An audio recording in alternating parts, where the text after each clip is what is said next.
The forge was loud, a constant rhythm of hammer and anvil that echoed through the autumn night. My father, Irvin, called it the heart of the village, the sound that kept the darkness at bay. I believed him once, before he came. It started with whispers, strange tracks in the mud outside the village, livestock slaughtered in the fields, their throats torn open. Then Jakob the shepherd disappeared, followed by the Miller family. The air felt heavier every day, and even the forge's glow seemed dimmer. That night, as my father and I worked late repairing ploughshares, there was a knock at the door, soft at first, then louder, more insistent. Father froze, hammer poised above the glowing iron. "Stay by the fire," he said, voice low. He grabbed a heavy iron rod from the workbench and approached the door. "Who's there?" he called. A voice answered, smooth as silk and colder than winter. "A humble traveller seeking your skill, blacksmith. Might I come in?" The man stepped into the light before my father could respond. He was tall, pale, and dressed in dark finery. His black hair was slicked back, and his eyes, deep crimson and glinting with malice, lingered on me for a moment too long. His smile revealed teeth too sharp to belong to any man. My father's grip tightened on the iron rod. "If you're looking for work, come back in the morning." The stranger laughed softly, a sound that sent chills racing down my spine. "I prefer the night. Besides, my needs are urgent." His gaze shifted to me again, and I felt rooted to the ground, unable to look away. "What do you want?" my father demanded. The stranger sighed, a mockery of patience. "A simple request. Your craftsmanship is well known, and I require a blade sharp enough to cut, even fate." Father shook his head. "You'll find nothing here. Get out." The stranger's smile disappeared, replaced by something colder, crueler. "That," he said, "is unfortunate." Before my father could react, the man lunged forward, faster than I could track. His hand caught the iron rod mid-swing, twisting it from my father's grasp, like it was a twig. My father staggered back, but the vampire was already upon him. "You should have shown me courtesy," the stranger said, his voice a chilling whisper. Then he struck. I screamed as the vampire's claws tore into my father's chest. Blood spattered the walls, the forge, the floor. My father collapsed, gasping for breath, his eyes wide with shock. "No!" I ran to him, but the vampire caught me by the collar and held me aloft with one hand. "Brave," he murmured, studying me, "but you'll have your part to play soon enough." He flung me aside, and I hit the ground hard, stars exploding in my vision. When I looked up, he was standing over my father, his hand buried in the old man's chest. With a sickening crunch, he pulled his arm free, holding my father's heart aloft as if in triumph. My father's body fell limp, the life drained from his eyes. I screamed again, louder this time, my voice raw with grief and fury. The vampire turned to me, his blood-soaked hand reaching out. "Such fire in you," he said with a grin. "It will burn brighter in time, but first, a gift." The sound of footsteps behind him made my blood run cold. It was Ilara, my betrothed, drawn by the commotion. Her golden hair glowed in the forge's light, and her blue eyes went wide as she saw the scene before her. "Ilara, run!" I shouted, scrambling to my feet. She froze, terror rooting her in place as the vampire turned to her. His eyes softened, his grin transforming into something unnervingly tender. "Ah," he said, "what beauty, a fitting queen." Ilara tried to back away, but the vampire moved faster than she could react. He seized her wrist, his grip unyielding. "Please," she begged, tears streaming down her face. "Don't hurt me." "Hurt you?" the vampire said, his voice dripping with mock affection. "No, my dear, I would never harm my bride." "Let her go!" I roared, charging him with nothing but my fists. He swatted me aside like a child, sending me crashing into the forge. My arm burned as I hit the coals, but the pain was nothing compared to the agony in my chest as I watched him pull Ilara into his arms. "You'll thank me one day," he said, looking down at me. "But for now, farewell." With that, he vanished into the night, Ilara's terrified screams echoing in the darkness. I crawled to my father's lifeless body, sobbing as the forge fire flickered and dimmed.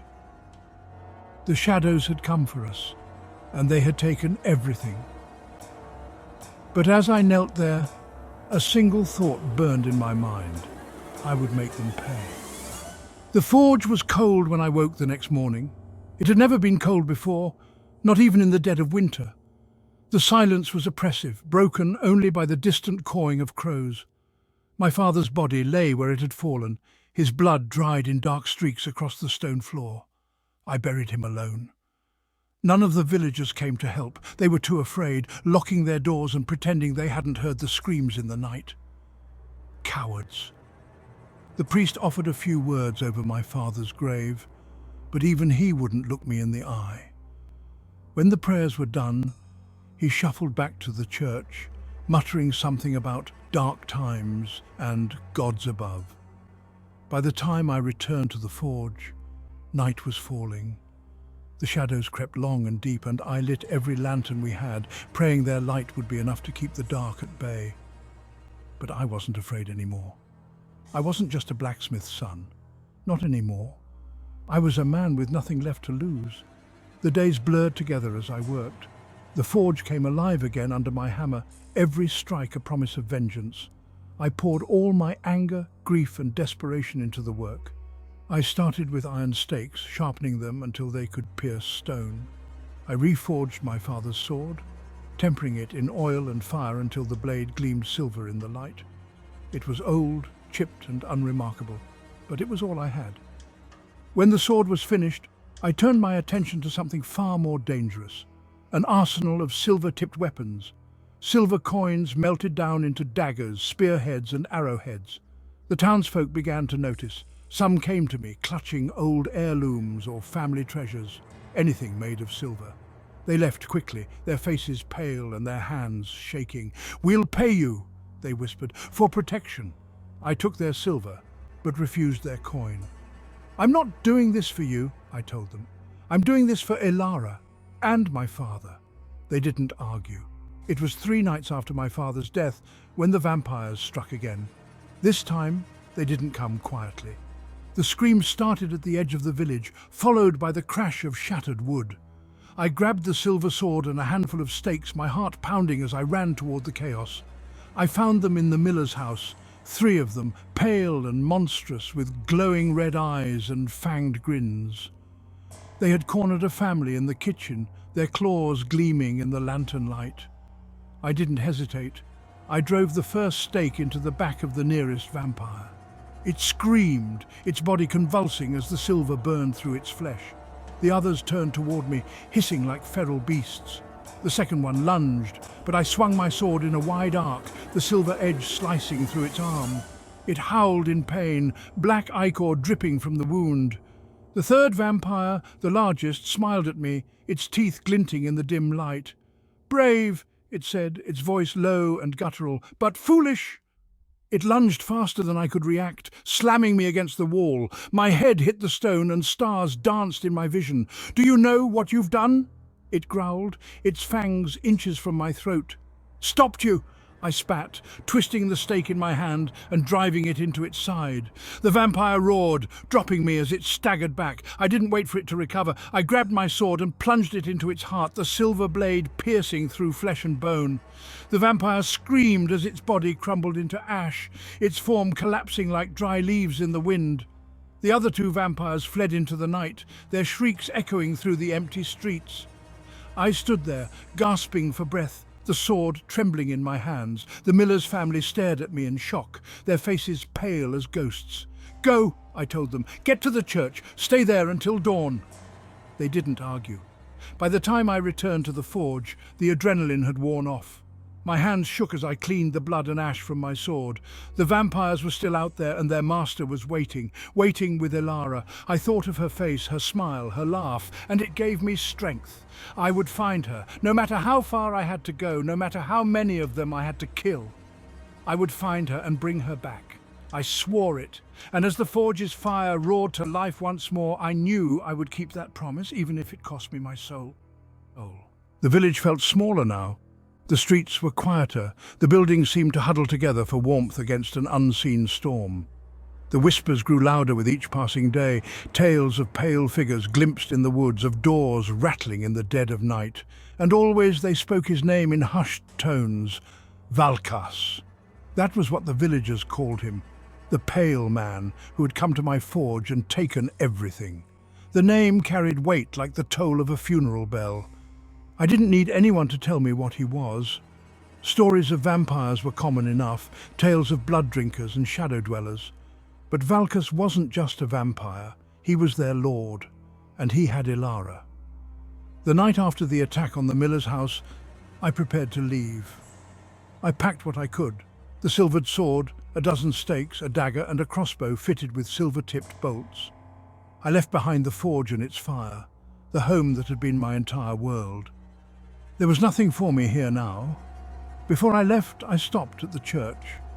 The priest, Father Aldrich, was praying at the altar, his voice shaking as he recited words meant to hold the darkness at bay. "You're going after them," he said, not looking up as I entered. I nodded. "I have no choice." Father Aldrich finally turned to me. His face was pale, his eyes sunken with exhaustion. "You'll die out there," he said. "Valkas is not just a man, not even a monster. He's ancient. His power is beyond anything you can imagine." "Then I'll die trying," I said. He sighed, then reached into his robes and pulled out a small vial of clear liquid. "Holy water," he said, pressing it into my hand. "It may not be much, but it's all I can give you. May the gods watch over you, boy." I didn't thank him. I couldn't. The weight of what lay ahead was too heavy for words. The forest loomed like a wall of black, the trees pressing close together to swallow the faint moonlight. I followed the tracks, the deep, clawed prints of the vampires that had fled the village. Their path was easy to follow. They made no effort to hide their passage. They wanted me to come. Hours passed in silence, broken only by the crunch of leaves beneath my boots. The cold seeped into my bones and the shadows seemed to move at the edges of my vision. I gripped the sword tighter, forcing myself to focus. I had to find her. The first sign of their lair was the smell. Rot and decay, sharp and sour, filled the air. The trees thinned, giving way to a clearing dominated by a crumbling stone manor. Its windows were shattered, its roof sagging, but the shadows that danced behind its walls told me it was far from abandoned. A figure emerged from the darkness, a woman, pale and gaunt, her eyes glowing red. She smiled, revealing fangs that gleamed in the moonlight. "Little blacksmith," she purred. "You've come so far, but why throw your life away for a girl who is no longer yours?" Her words hit like a hammer. "What do you mean?" I demanded, stepping forward with the sword raised. The vampire laughed, a cold, mirthless sound. "She belongs to him now. Valkas has claimed her as his bride. Even now she drinks from his cup, tastes his power. She will never be yours again." "Where is she?" I shouted, the anger in my voice shaking the trees. The vampire tilted her head, her smile widening.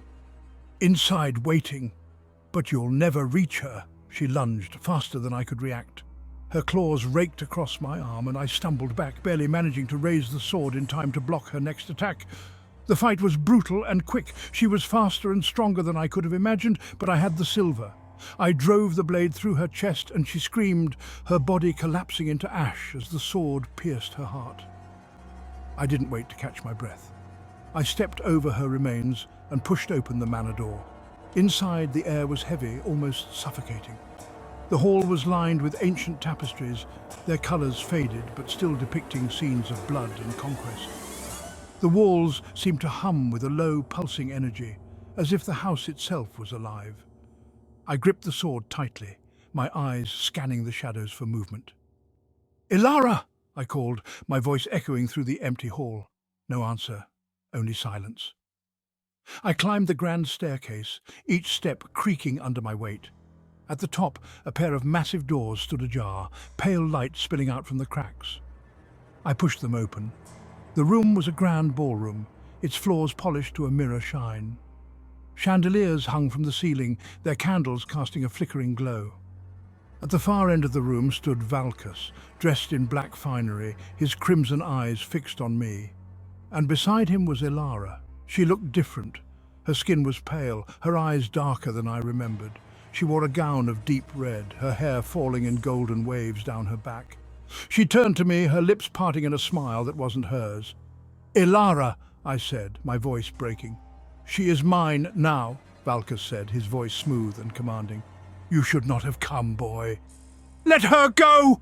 I roared, stepping forward with the sword raised. Ilara stepped between us, her smile cold. "You shouldn't have come," she whispered, her voice soft but laced with venom, and then, faster than I could react, she lunged at me.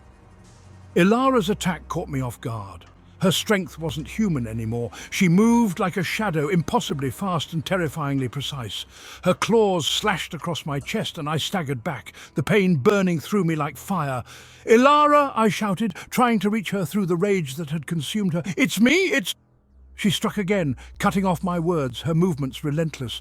Her eyes were dark pools of hatred, her lips curled in a snarl. This wasn't the woman I loved. Or maybe it was, and she was already too far gone. I raised my sword just in time to block her next strike, the silver edge catching her claws. She hissed, recoiling as the metal seared her skin. "Ilara, please!"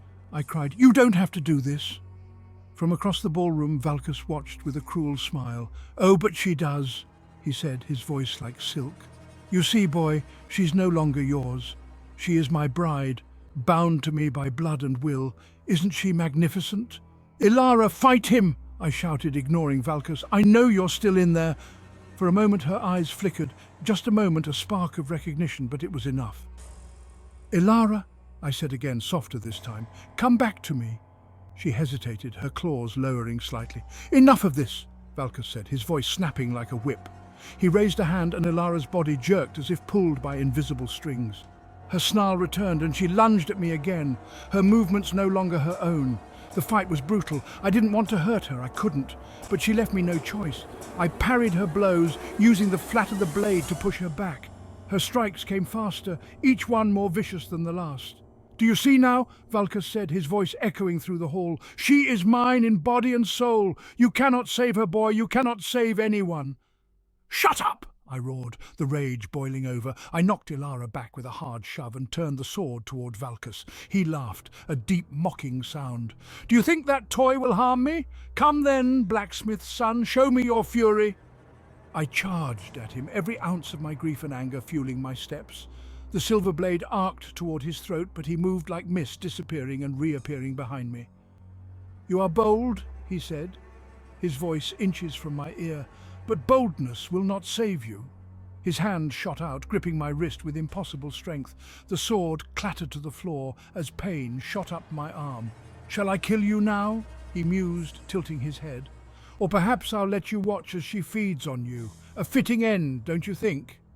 "Ilara!" I shouted again, desperation breaking through the pain. This time she froze. Her body trembled, her claws hovering inches from my throat. "Ilara, please," I said, my voice cracking. "You're stronger than him. You're stronger than this. Fight him!" Valkas snarled, his grip tightening on my wrist. "Enough!" But Ilara moved. She turned toward him, her claws slashing out in a wild, desperate motion. They caught him across the face and he recoiled, a growl of fury escaping his lips. "Ilara!" I gasped. She turned to me, her eyes wide and wild. For a moment she looked like herself again. "Run!" she whispered. "No!" I said, shaking my head. "Not without you!" "Run!" she shouted, her voice breaking. "I can't hold him, just go!" Before I could respond, Valkas roared, his fury filling the room like a storm. His hand lashed out, striking Ilara and sending her sprawling across the floor. "You dare defy me!" he hissed, his voice dripping with malice. I grabbed the sword from the floor, my body moving on instinct. I swung it with everything I had, the silver blade slicing across Valkas's arm. He howled in pain, black ichor spilling from the wound. "Ilara, get up!" I shouted, rushing to her side. She was breathing, but barely. Her eyes fluttered open, and for a moment the spark was there again. "I'm sorry," she whispered.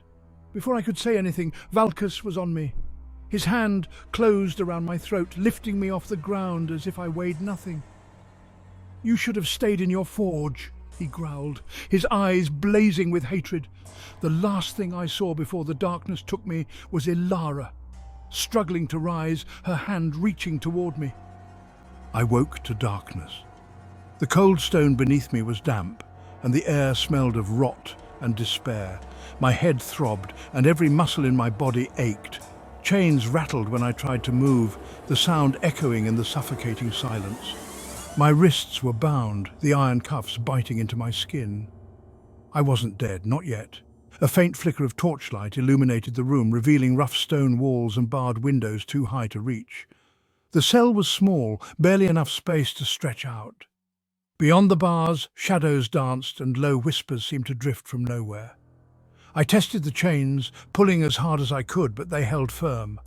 I slumped back against the wall, frustration boiling in my chest. "Ilara," I whispered, the memory of her pale face and trembling voice flooding back. I had failed her. Hours passed, maybe longer. Time was impossible to measure in the oppressive gloom.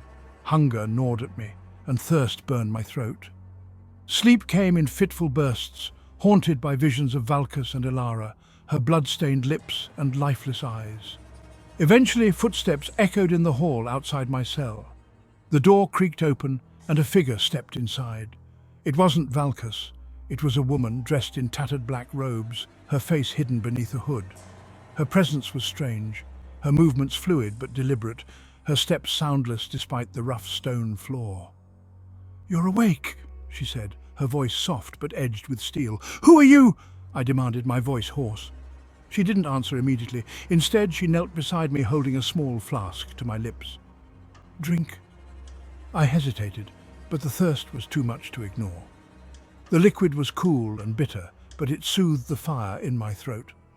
"Why are you helping me?" I asked when I could finally speak. She pulled back her hood, revealing a face marked by age and hardship. Her eyes were sharp and green, glowing faintly in the dim light. "Because you're the first fool I've seen who might actually stand a chance against him." "Against Valkas," I said, the name tasting like ash in my mouth. She nodded. "I've been waiting for someone like you, a spark of defiance in a place ruled by shadows." "I don't even know who you are," I said, "or what you expect me to do." "My name is Lysara," she said, "and was one of his brides." Her words hit like a blow. "You're one of them?" "Not anymore," she said, her voice laced with bitterness. "I escaped his thrall long ago, but not without cost." She gestured to her face, where faint scars crisscrossed her skin. "He doesn't take betrayal lightly." "Why didn't you kill him?" I asked. She laughed, a hollow sound. "Do you think I didn't try? Valkas is ancient, his power vast. I barely escaped with my life, but you—" She paused, studying me. "You have something he fears." "What could I possibly have that he fears?" "Your defiance," she said. "Your willingness to fight, even when the odds are impossible. Valkas thrives on fear and submission, but you haven't broken yet." I pulled against the chains again, bitterness welling up in my chest. "It's not enough. He's stronger than me. He took everything from me. My father, my love, my home. How can I fight that?" "You already have," Lysara said, her voice firm. "You wounded him. That's more than most could manage. The silver blade you wielded is a start, but there are other ways to hurt him, ways to end him." She told me of a weapon, an ancient relic hidden deep within the ruins beneath the manor, a blade forged to pierce even the heart of a vampire lord. "The sword was crafted by the first vampire hunter," Lysara said. "Its edge is pure silver, its core infused with the light of the sun, but it is cursed." "Cursed!" "Anyone who wields it must pay a price," she said. "It takes from you what you value most."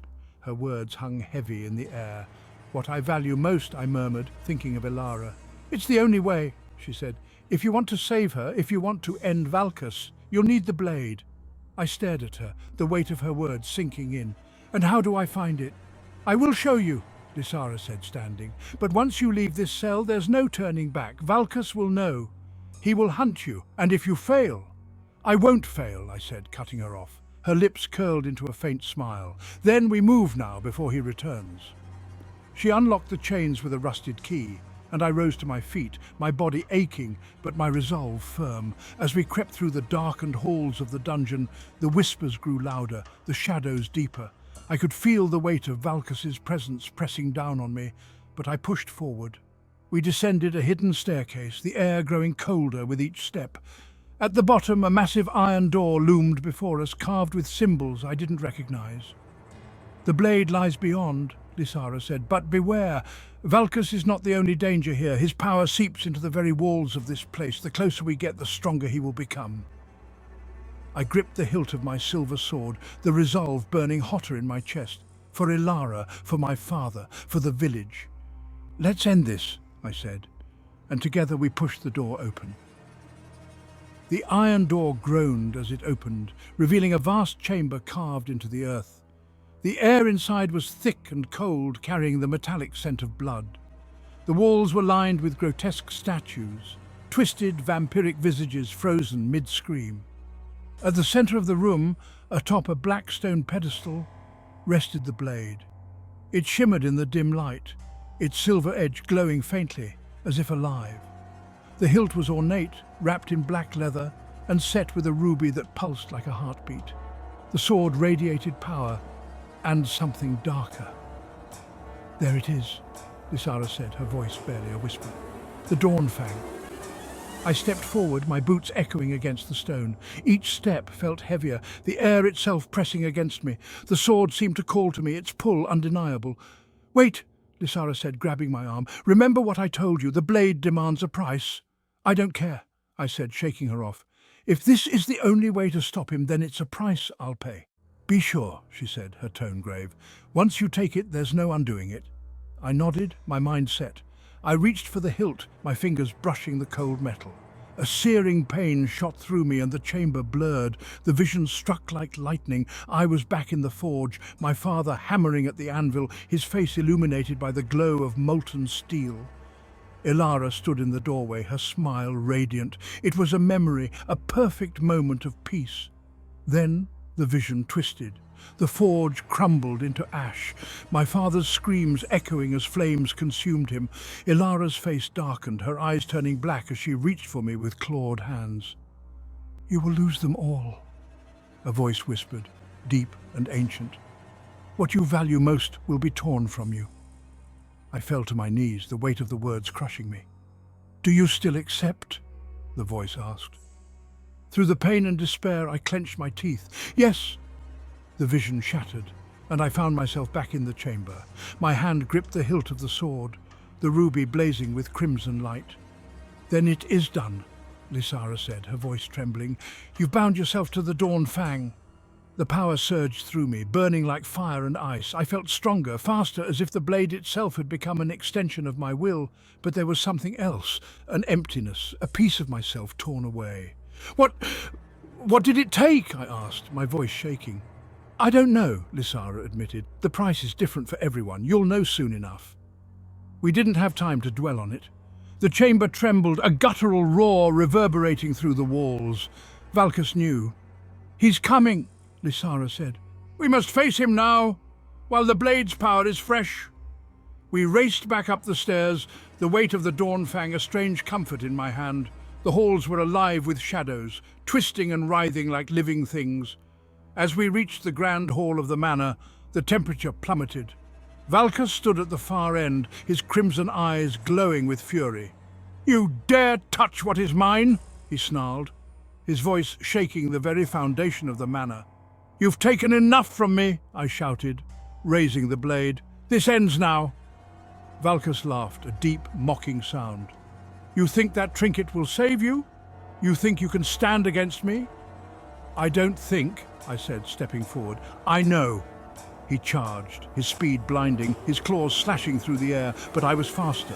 The Dawnfang moved as if it knew his every step, parrying his strikes with precision. The battle was chaos. Lysara struck from the shadows, her daggers biting into his flesh, while I drove the Dawnfang toward his heart. Each strike of the blade sent a ripple of light through the darkness, searing his undead flesh. "You cannot win!" Valkas roared, his voice tinged with desperation. "You've already lost!" I shouted, driving him back. The final blow came in a blur. Valkas lunged, his claws aimed for my throat, but I sidestepped, the Dawnfang plunging into his chest. He screamed, a sound that shook the very walls. His body convulsed, black ichor spilling from the wound as the blade's light consumed him. "You will lose everything," he rasped, his body crumbling into ash. The silence that followed was deafening. I stood over the pile of ash, the dawn fang still glowing in my hand. Lysara approached, her expression unreadable.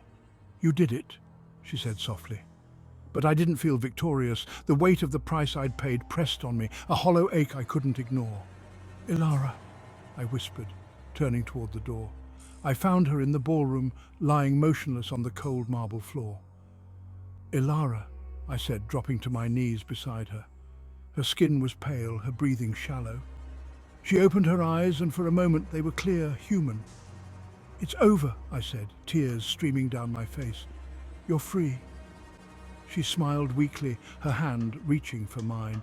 "I knew you'd come for me." Then the light in her eyes faded, and her hand fell limp. The Dawnfang slipped from my grasp, clattering to the floor. Valkas was dead, but his final words echoed in my mind.